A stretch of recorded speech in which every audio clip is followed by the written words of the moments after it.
नमस्ते दोस्तों। चंदा और कमल एक छोटे से गांव में रहते थे।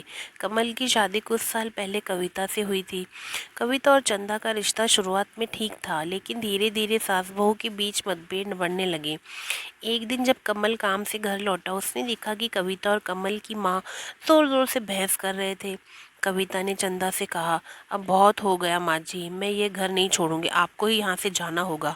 कमल ने अपनी माँ को समझाने की कोशिश की। माँ, कविता जो कह रही है वह सही नहीं है।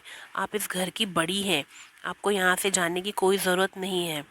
लेकिन कविता ने किसी की एक न सुनी।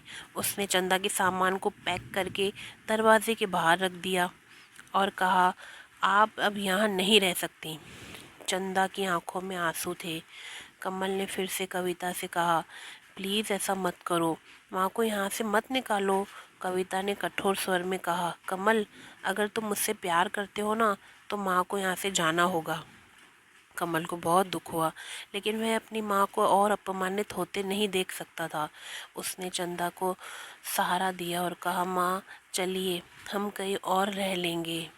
चंदा ने जाते जाते कमल से कहा, बेटा, मेरी वजह से तुम्हारे घर का सुख चैन न खराब हो। मैं अपने किसी रिश्तेदार के यहाँ चली जाऊंगी। कमल ने अपनी माँ को विदा किया और मन में ठान लिया कि वह अपनी पत्नी से इस बारे में बात भी करेगा। उसे समझाएगा कि परिवार में सभी का सम्मान बहुत ज़रूरी होता है।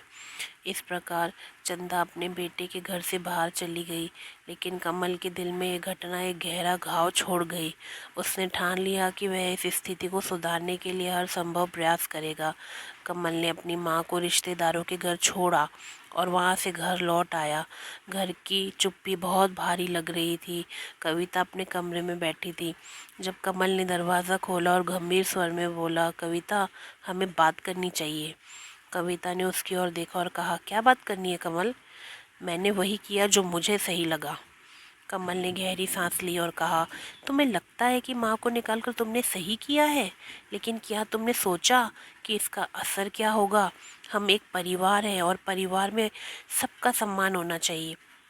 कविता ने थोड़ा नर्म होकर कहा, कमल, माँ हमेशा मुझसे लड़ती रहती थी, मैं और सहन नहीं कर सकती थी। कमल ने धीरे से कहा, मैं मानता हूँ कि माँ और तुम्हारे बीच मतभेद हैं, लेकिन इसका हल ये नहीं है कि हम उन्हें घर से निकाल दें। हमें बात करके समाधान निकालना चाहिए था। कविता ने आंखें नीचे करते हुए कहा, शायद तुम सही कह रहे हो, लेकिन मुझे लगा कि यह सबसे अच्छा तरीका है। कमल ने उसके कंधे पर हाथ रखा और कहा, कविता, हमारे रिश्ते की मजबूती हमारे परिवार की एकता में है। अगर हम एक दूसरे को समझने की कोशिश करेंगे ना, तो हर समस्या का हल निकाल सकते हैं। कविता ने आंसू पोंछते हुए कहा, कमल, मैं अपनी गलती मानती हूँ, मुझे माँ से इस तरह का व्यवहार नहीं करना चाहिए था। क्या हम उन्हें वापस ला सकते हैं? कमल ने मुस्कुराते हुए कहा, ज़रूर कविता, माँ को वापस लाना ही सही होगा। हम सब मिलकर रहेंगे और सभी समस्याओं का सामना एक साथ करेंगे। अगले दिन कमल और कविता चंदा के पास गए, उनसे माफ़ी मांगी। चंदा ने अपने बेटे बहू को गले लगाया और कहा, बच्चों, परिवार में सब मिलकर रहे, ये सबसे बड़ा सुख है। इस तरह कमल, कविता और चंदा ने अपनी गलतफहमियों को दूर किया और एक साथ खुशी खुशी रहने लगे।